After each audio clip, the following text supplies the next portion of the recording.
This is Talk of the Town, a weekly program featuring community events happening in and around Northeast Michigan, with your host, Nancy Smitham, and get the latest from Alpena Community College with Don McMaster. And now, today's Talk of the Town. To the town, I'm Nancy Smitham. My first guest today is Stacy Rosnowski, and we're here to talk about the Five for Friends celebration. Good morning, Stacy. Good morning. So for about 6 months or more, we've been seeing signs all around town. I help people with cancer, the round yard signs. We've been seeing fundraisers and activities and all kinds of exciting things going on, and it's all going to culminate very soon. Yes, June 3rd at the band shell. Okay. From 6 p.m. to 9 p.m. We're going to have a community-wide celebration. It's free admission. It's open to the public. We're welcoming everybody in Alpena, all around us, to come and celebrate all of our accomplishments that we've made this year. And you have had a pretty phenomenal year for Friends Together. When people know about the local Friends Together, all the wonderful things that they do, they've been very generous with donations and events, and it's just been unbelievable. Yeah, people in Alpena are very generous. It's overwhelming at times to think of the money that we bring in and what we do with that money to help people. It's just amazing. How many people need the help around here too?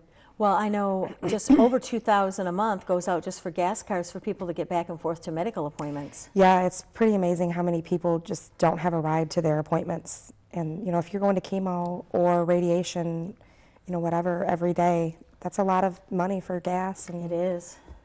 And then the other thing that's such a blessing are the 2 vans that are on the road for people who are not able to drive themselves to appointments. Yeah, it's really exciting that we have 2 vans, and sometimes we could probably use another, but you know, we do what we can and get people to and from their appointments.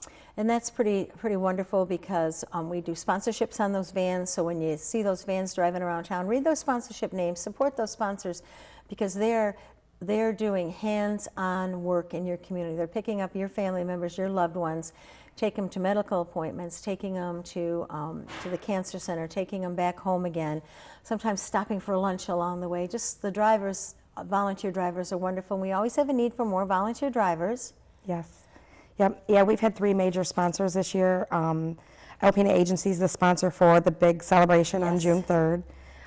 Smith Sunrise Sanitation was the sponsor for our comedy night in February, and then Besser Credit Union was the sponsor for our golf outing. So it's exciting to have 3 major sponsors this year. It is, and when you're down at the band shell, you'll be able to see all the sponsors and meet your friends and your neighbors, and everyone was there. So it starts at 6 o'clock. Tell me what's going to be happening. We're going to have some children's activity. There's going to be a bounce house for the kids. Okay. There's going to be food vendors that you can purchase food from. There's going to be adult beverages. There's going to be a band. The Legacy is playing. Yes, and they do such a wonderful job. They're a really good band, and we have a great time with them. They love being there. And they donate their time. That's really amazing that they donate their time. We really appreciate that. And just all kinds of fun things to do while you're down there. It's a total family event. Bring your lawn chairs. Yes, bring your lawn chairs. Also, if you haven't bought one of your Five for Friends t-shirts this year, we still have some available. You can get them in advance at Friends Together, or you can get them at the event. They're $10, and we're trying to get everybody to wear them on June 3rd. They're lime green and orange, and they're really, really sharp shirts. Yeah. So give me an idea of some of the other programs and things that Friends Together does in our community. Well, we have support groups. That is a big thing of our support groups.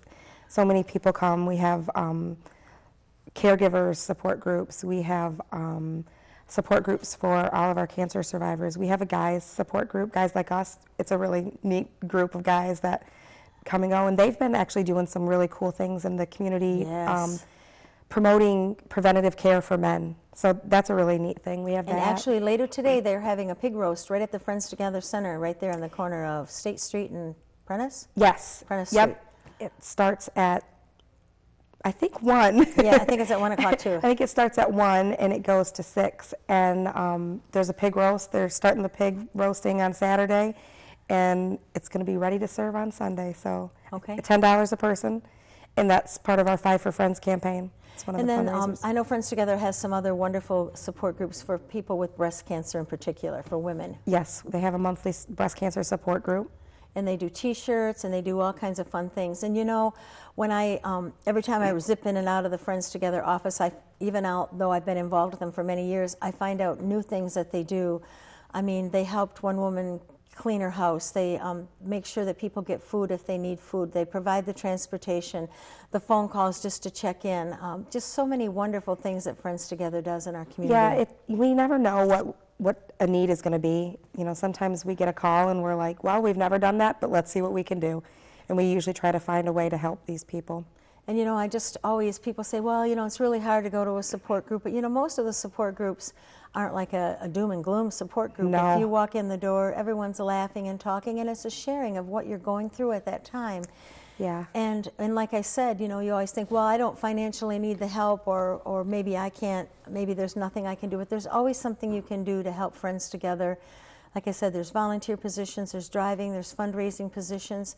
There's so many things, and we probably still could use a few volunteers for the night of the big event. Yes, we could use volunteers, so if there's anybody that's willing to volunteer, we would love to get some help. Okay, and they can stop by the Friends office, or they can call Friends Together at 356-3231. That's a test. I didn't tell you I was going to do that. It's on my speed dial. And so once again, this is a culmination of all the fundraising events that's been going on. There were garage sales. There were my fundraiser, Docs That Rock. There were, give me an idea of, there was your big concert. Yeah, we had a big concert. The big concert that your team did. There were so many events. Yep, some people just go out and ask for a donation.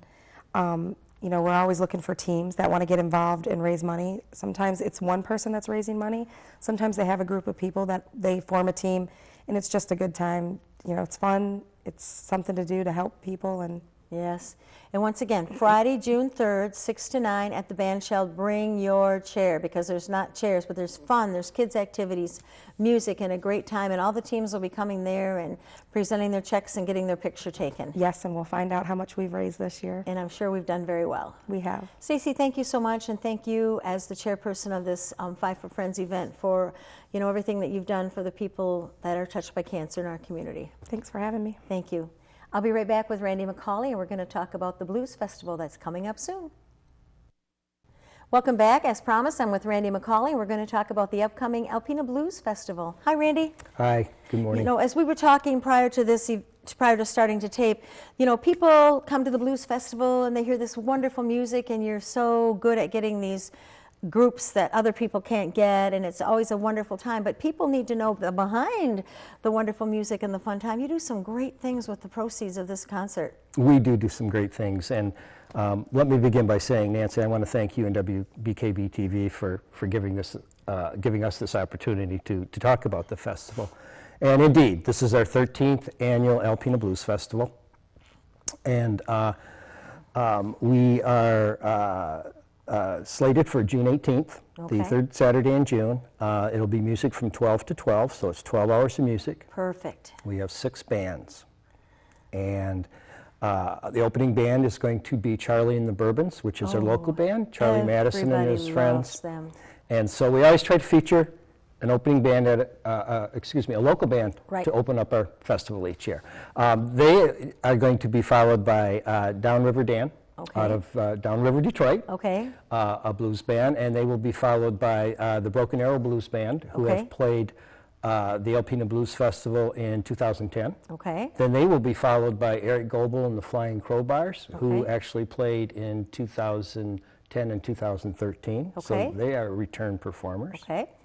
And then at our 8 o'clock show, we're going to have Frank Bang and the Cook County Kings out of Chicago. All right. And Frank Bang played in 2005 under his old band, Frank Bang and the Secret Stash. So All right. he's been to our festival before.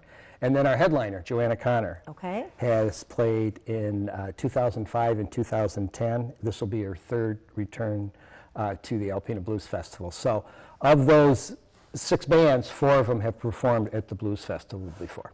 And so You know- we're looking forward to all those people coming back. I know the people who miss it, I listen to them the next year, or, you know, saying, oh, I heard there was some young kids there that played the drums and played the banjo, and they were the best I've ever heard. And people go, man, I wish I would have seen it. And I want people to understand the caliber and the quality of this entertainment that you're bringing right to our own backyard. You couldn't said it any better.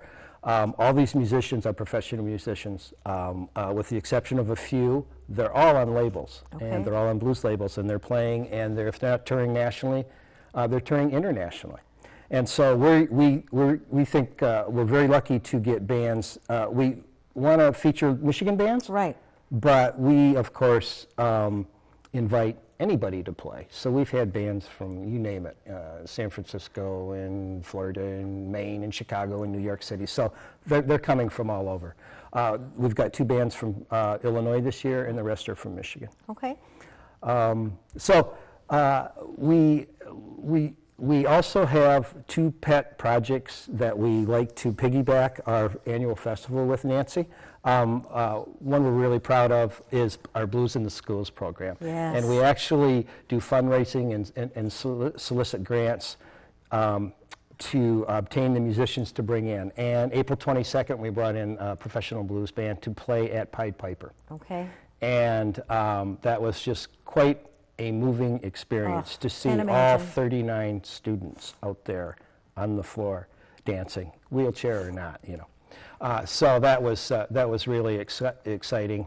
Our second program, back to Blues in the Schools, we try to bring in 2 professional blues bands each year to a different local school. Okay. And then when I say local, I mean not just in the city, but beyond. We're going to try and get to Sanborn and some other local schools.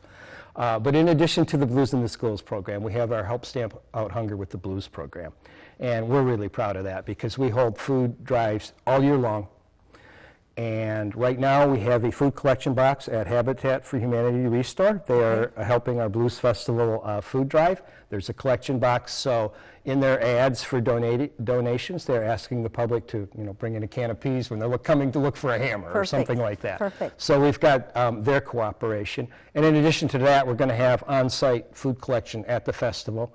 And as time goes on with future articles and future interviews, we will sort of promote and stress that food drive at the festival itself. Last year we took in over 500 pounds of food. Amazing. So people were actually thinking about bringing food and feeding the hungry as they were coming to the Blues Festival. So we're very proud of that. And in all the years you've been doing this, I just happened to notice, and I'm sure you have too, other blues festivals are popping up everywhere. Other concerts are popping up everywhere. There's just so many things. I think you were a sounding board or a diving board or a springboard for a whole bunch of other people that get music in our community. Well, we may have been. We may have been. We certainly introduced blues very early in northeastern Michigan, and we're still surviving after 13 years. We still consider ourselves grassroots. Wow. And so each year, it's soliciting for resources and financial support and promotion, and you just go through the same routine every year. But we could not do this festival, Nancy, without the support of this community. No. Not only just local businesses, but foundations and large corporations, small businesses, and private citizens.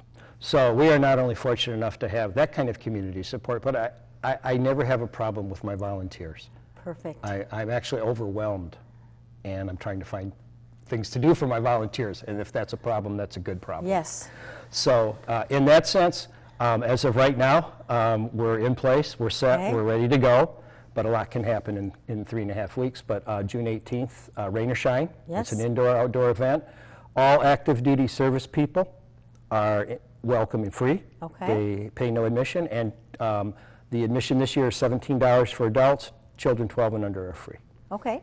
And there's food and refreshments and all kinds of stuff there too. We do. We are serving alcohol. We have several vendors. We have everything from barbecue to French fry vendors to smoothie vendors. And then we welcome any nonprofit who would like to come and promote their agenda also. So we've had Thunder Bay Trails Association, the Thunder Bay Folk Society. So we've had those people in the past. So we welcome anybody, and that's still wide open. We still welcome vendors, we still welcome volunteers, and we still welcome sponsors. Okay. And so if somebody wants to read a little bit more about the bands, where can they go to find out some more information? They can go right into alpinablues.org. That is Okay. our website. And we have at least 7 or 8 pages from sponsors to who we are, our mission statement, et cetera. upcoming events, things like that. And what I always like to tell people too is please read that list of sponsors and support those sponsors in our community, because they make these events happen. Without the sponsors, we wouldn't have a Five for Friends event, we wouldn't have a blues festival, we wouldn't have all those wonderful things. And those sponsors give until it feels good. They give an awful lot, so we definitely need to make sure we support them. Really, and this kind of a show right here also, you're essentially our sponsor, because you are basically an ambassador for our festival by allowing this opportunity right here. So we thank you for that. Well, WBKB, that's what we're proud of doing. We like to be involved in the community and help out in any way that we can. So once again, the date is June 18th. from 12 to 12. 12. Can we get advance tickets somewhere? You can. They're at sale at Ginny Garrett's Okay. and Neiman's. Okay.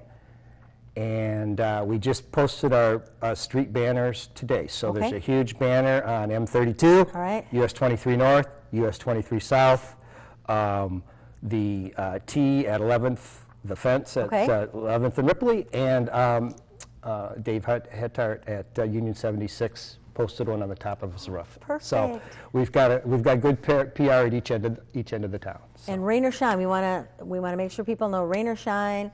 Come. What about camping this year? There is camping. Okay. And we don't deal with camping. The coalition doesn't deal with camping anymore, but the number 2 camping is on our website. Okay. And that'll take them right to the right people. And that's the way to go. Just sit there and listen to the good music. And we sell out the campsites every year. Okay. So it's a Randy, big thank draw. you so much for all our time. Really glad we were able to get together and get the good news out. Thank you, Nancy. Please stay tuned for Dr. Don McMaster following these messages. Greetings, everyone. Welcome to Talk of the Town. I'm Dr. Don McMaster. I'm the president of Alpena Community College, and I'm pleased to have as our guest this morning Jeff Blumenthal, who's Director of Learning Technology at ACC. Welcome, Jeff. Thank you very much. So, Jeff, you're in charge of keeping us current and on the front of the curve in relation to technology. You do a great job of it. So what are some of the things you're working on right now? Well, there's a couple different things that we're working on, and one of the areas has to do with trying to bring more of assessing quality within online coursework. And so we've adopted a national standard which is called Quality Matters, and we're working with our faculty that are teaching online to try to have them roll through all of the training that deals with Quality Matters so that they're trained the same way. They understand what it's like to teach online and what it's like to be a student online, so they need to understand that process before they can actually teach it. And then it also rolls into giving us the ability to be able to assess the coursework for quality standards and making certain that the courses that we deliver provide exactly what we're looking for to the students. Is Quality Matters a nationally recognized accreditation or a standard that is well recognized in the field? Yeah, many universities and schools, colleges across the country have adopted those standards, and they've adopted the training. It's been around for a while, but it is something that seems to fit in well with the institutions and what they're looking for. They want to have that assurance that they're delivering a nice course that meets quality standards, and it's a consistent way to be able to assess that. That's neat. So, Jeff, would that be primarily a curricular review or a look at how the instructors have put the online material together, or would it go broader than that? It is part of the curriculum process, and when an instructor looks to teach online, one of the pieces has to do with getting it approved by our curriculum committee at the college and then going through that training. And then part of the whole loop is, of course, after they've taught the class, then we want to be able to assess and make sure that they are continually developing the class, that it's evolving, and that there's continual improvement. So this quality standard sort of finishes that whole loop. Neat. And we will have a number of instructors at ACC who teach online? We have, I'm thinking about a little over a dozen instructors that teach, and they've taught for us for many years. They've taught online, and everything from humanities to math to the sciences and the Englishes. So a lot of the core general study areas seem to be the most popular. The students that are drawn to that are the students that are looking for convenience. They have busy schedules. They're working perhaps a couple different jobs. They have children at home. And it's a way to meet that, getting those general core requirements out of the way so they can complete their degree. I can't think of a single community college that's not involved in online delivery. I mean, you almost have to be. Is it the case that students are either taking all online courses or all on-ground courses, or does some cases does it blend? I think in our area it's a pretty healthy blend where we have students, and predominantly the students that take online classes through Alpena Community College are actually located within our district, and they're doing it because of convenience. But then a lot of those students, they come also on campus and they take regular classes, and those seem to meet their needs, and it seems to be a win-win for them. What do you hear from instructors who teach online about the challenges of teaching in that environment? You don't have that face-to-face immediate feedback from a student. Yeah, I hear a lot about, there's oftentimes just the communication gap where they perhaps try to illustrate as best they can about what needs to be completed and the work that needs to be done, but sometimes there's a gap there that happens with either email or something that's done within writing. But more of our students are becoming more accustomed to the delivery of online, and the support becomes less and less because they're comfortable with that type of medium. You hit on a key point, and that makes your position so essential, is that in a lot of ways the students come to us more tech savvy than a lot of the teachers and administrators in the community college setting. Yep. So accommodating their interest and aligning with it and not being an impediment is a key factor. Absolutely. And I think what you find is a lot of the students, like you mentioned, they're coming to us, they have a better handle on social media. They have a better handle on utilizing handheld tools, phones, smartphones, texting, yes. And a lot of our faculty maybe are not as comfortable with that type of learning or that use of technology. And so it does certainly create some challenges for us.